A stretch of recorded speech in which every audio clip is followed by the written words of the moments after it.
दोस्तों, आज की इस कहानी से आपको जीवन की बहुत जरूरी बातें सीखने को मिलेगी। इससे पहले इस वीडियो को लाइक कर दें क्योंकि आप वीडियो की भावनाओं में खो जाएंगे। तो चलिए कहानी शुरू करते हैं। कहानी सुनीता नाम की लड़की की है जो किसी लड़के से प्यार करती थी, लेकिन लड़की की शादी उसके घर वाले किसी और लड़के से कर देते हैं। तो चलिए जानते हैं उस शादी के बाद सुनीता की जिंदगी में क्या हुआ।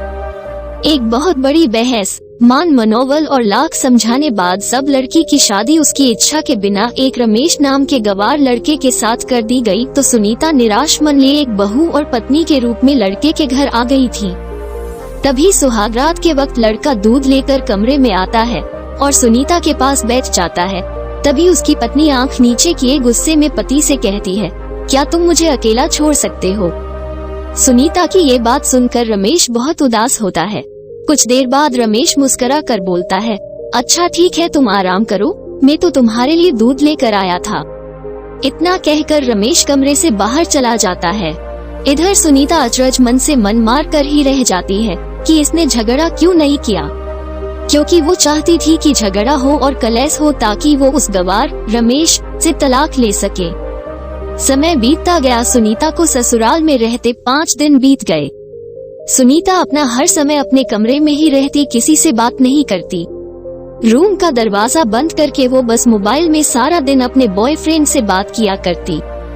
बॉयफ्रेंड उधर से सुनीता को दिमाग देता रहता ताकि वो ससुराल में खूब कलेश करे और अपने पति से तलाक ले ले। और उधर लड़के की माँ बिना शिकायत करे दिन भर घर का सारा काम करती थी। माँ सबके लिए खाना भी खुद ही बनाती थी, फिर भी माँ के चेहरे पर मुस्कान ही रहती थी। रमेश एक छोटी सी कंपनी में काम करता था। रमेश दिल का सच्चा, ईमानदार, मेहनती और एक अच्छा इंसान था। रोज सुबह अपने काम पर जाता और शाम को थका हारा घर लौटता। इस बीच उसकी पत्नी सुनीता उसे एक गिलास पानी भर नहीं पूछती थी। अब तक रमेश और सुनीता की शादी को लगभग 1 महीना हो गया था, मगर वो दोनों अब तक एक साथ कभी नहीं सोए थे। रमेश बहुत शांत स्वभाव का था, इसलिए वो सुनीता को कुछ नहीं कहता था। रमेश सुनीता की तमाम हरकतों को नजरअंदाज कर उसे खुद खाना परोस कर देता था। सुनीता रमेश और सास के साथ बैठकर कभी भी खाना नहीं खाती थी। सुनीता अपना खाना अपने कमरे में अलग बैठकर खाती थी। सुनीता के पास ससुराल में एक स्कूटरी भी थी जो कि उसके पिता ने उसको दी थी।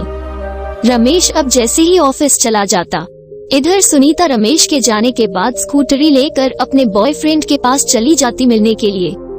रमेश के आने से पहले ही वो अपने ससुराल वापस आ जाती थी। एक दिन रमेश के ऑफिस की छुट्टी थी और वो घर पर ही था। इस बात का फायदा उठाकर सुनीता ने घर में कलेश करने की सोची और माँ के द्वारा बनाए गए खाने की बुराई करती हुई माँ को उल्टा सीधा बोला। ये सब देख रमेश को बहुत गुस्सा आता है और गुस्से में आकर रमेश सुनीता और हाथ उठा देता है। यह सब देख रमेश की माँ उल्टा रमेश को ही चिल्लाने और डांटने लगती। इधर सुनीता को तो बस एक झगड़े का बहाना ही चाहिए था, जो कि उसे अब मिल गया था। तभी सुनीता गुस्से में बिना बोले स्कूटरी लेकर अपने बॉयफ्रेंड से मिलने चली जाती है और अपने बॉयफ्रेंड जे पास जाकर कहती है कि अब एक पल भी मुझे उस घर में नहीं रहना। मैं अब उन लोगों के बीच नहीं रहना चाहती। मेरा दम घुटता है वहाँ, और आज तो उस ग्वार ने मुझ पर हाथ उठा जर अच्छा नहीं किया। तभी उसका बॉयफ्रेंड सुनीता के इन हालातों का फायदा उठाकर अपनी चालक बुद्धि से बोलता है कि मैं तो तुम्हें कब से कह रहा हूँ कि तुम भाग चलो मेरे साथ कहीं दूर, मगर तुम हो कि आजकल में ही लगी रहती हो। तब सुनीता कहती है कि शादी के दिन मैं तुम्हारे पास ही तो आई थी, तब तुमने ही तो यह कहकर वापस लौटा दिया था कि खा। लड़का बोला, हाँ तो क्या कहता मैंने तुमसे कहा था कि कुछ पैसे और गहने साथ लेकर आना, और तुम हो कि खाली हाथ मेरे पास आ गई थी। आखिर दूर एक नई जगह पर जिंदगी की एक नई शुरुआत करने के लिए पैसे तो चाहिए ना। और हाँ, सब भी मैं तुम्हारे पास आता हूँ और तुम्हें चुना चाहता हूँ, प्यार करना चाहता हूँ। तभी तुम्हारे नखरे शुरू हो जाते हैं। बस यही कहती रहती हूँ, ये सब प्यार शादी के बाद ही होगा। तभी लड़की गुस्सा होकर कहती है कि हाँ, शादी के बाद ही होना चाहिए ये सब, और मैं तुम्हारी ही तो हूँ। मैं आज भी एक कुंवारी लड़की ही हूँ, क्योंकि शादी करके भी मैं आज तक उस गवार के साथ नहीं सोई हूँ, क्योंकि मैंने तुमसे ही सच्चा प्यार किया है।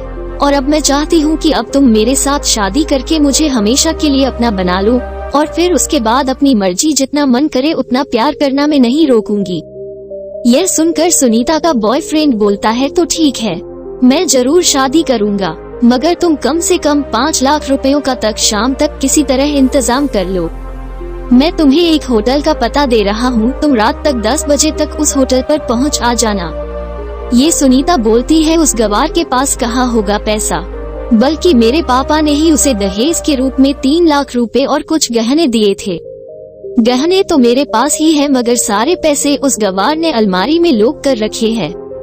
मगर मैं आज जैसे तैसे उस अलमारी की चाबी खोजकर उसमें से पैसे निकाल कर हमेशा के लिए तुम्हारे पास आ जाऊंगी।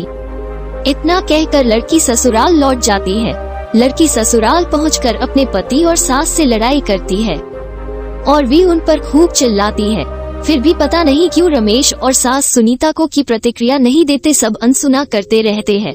तभी गुस्से से तिलमिलाती हुई सुनीता अपने कमरे में चली जाती है।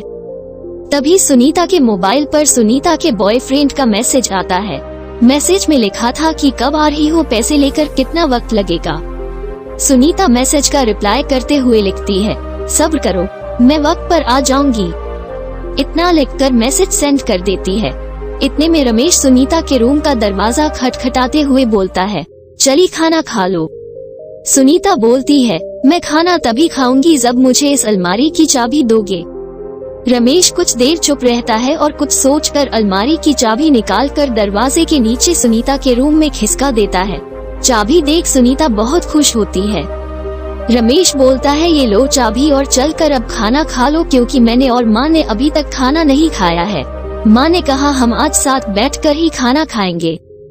सुनीता कहती है, माँ और तुम खाना खा लो, मैं बाहर से ही खाना खा कर आई हूँ, भूख नहीं है अब। ये सुनकर रमेश वहाँ से चला जाता है। तभी सुनीता जल्दी से चाबी उठाती है और अलमारी खोल देती है। अलमारी खोलते ही उसकी आंखों के सामने दहेज में मिले हुए पैसे और गहनों के साथ उन पर एक डायरी भी रखी हुई थी। सुनीता के मन में जानने की तीव्र इच्छा हुई कि आखिर ये डायरी कैसी जो इतनी संभाल कर रखी गई है। सुनीता ने डायरी उठाई और खोलकर पढ़ने लगी। डायरी में जो लिखा था वो पढ़कर सुनीता के होश उड़ गए। डायरी में लिखा था, प्रिय पत्नी, मैं सब जानता हूँ तुम्हारे बारे, क्योंकि हमारी शादी से पहले ही तुम्हारे पिता ने मुझे ये सब बता दिया था कि तुम किसी लड़के से बहुत प्रेम करती हो। मगर तुम्हारे पिताजी ने सब पता लगा लिया था कि जिस लड़के से तुम प्यार करती हो उसकी पहले भाई शादी हो चुकी है। वो लड़का पैसों और हवस की खातिर पहले ही कई लड़कियों को धोखा दे चुका है, पर आपके पिता जो आपको उस लड़के के बारे में कुछ भी ना बता सके, क्योंकि उन्हें पता था कि ये जो इश्क का नशा है वो हमेशा अपनों को गैर और गैरों को अपना बना देता है। उस समय तुम्हारे पिताजी कुछ भी समझाते तो तुम न समझ पाती, इसलिए तुम्हारे पिता ने मुझसे हाथ जोड़कर कहा कि मेरी बेटी का हमेशा ख्याल रखना। एक मजबूर बाप के मुंह से अपनी बेटी की कहानी सुनकर मेरी भी आंखों से आंसू आ गए और मुझे ये यकीन होगा था कि एक अच्छा पति होने का सम्मान मुझे मिले या ना मिले, मगर एक अच्छा दामाद होने की इज्जत मैं हमेशा पाता रहूंगा। और मुझे दहेज में मिले सारे पैसे और गहने तुम्हारी अलमारी में रख दिए हैं, क्योंकि दहेज के नाम से मुझे नफरत हो चुकी थी। इसी दहेज की वजह से मैंने अपनी बहन और पिता को खो दिया। अपने अंतिम समय में मेरे पिता ने मुझसे कहा था कि किसी भी बेटी के बाप से दहेज मत लेना बेटा। इसके अलावा उस डायरी में यह भी लिखा था कि तुम मुझसे आजाद हो और कहीं भी जा सकती हो।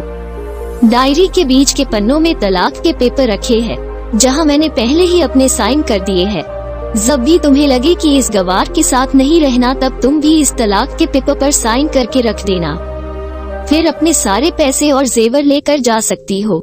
ये सब पढ़ लेने के बाद डायरी के पन्ने आंसुओं से भीगने लगे थे। सुनीता को खुद पर बहुत गुस्सा आ रहा था। सुनीता पति के इस प्रेम और सादगी को समझने लगी थी। रमेश के लिखे हर शब्द सुनीता के दिल में प्रेम और सम्मान की लहरें पैदा कर चुकी थी।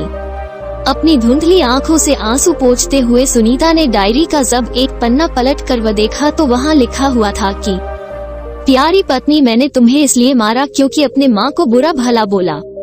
कौन बेटा ऐसा होगा जो अपनी माँ की इतनी बुराई सुनेगा, इसलिए मुझे माफ कर देना। मैं गुस्से को काबू न कर पाया, क्योंकि मेरे लिए माँ दर्जा सबसे ऊंचा है और आपको मैं अपना हमसफर बनाकर अपनी दुल्हन बनाकर लाया हूँ। आपसे जबरदस्ती करने नहीं, अब फैसला तुम्हारे हाथों में है। दिल से सोचकर फैसला करना। इतना पढ़ने के बाद सुनीता के हाथ से डायरी छूट जाती है। सुनीता फूट फूट कर रोने लगती है, मानो पश्चात से सारे आंसुओं को निकाल रही हो। इतने सुनीता के मोबाइल पर फिर से बॉयफ्रेंड की कॉल आती है। यह देख सुनीता गुस्से में मोबाइल को स्विच ऑफ कर देती और उसमें से सिम निकालकर तोड़ देती है। डायरी में रखे तलाक के पेपर को फाड़ कर फेंक देती है।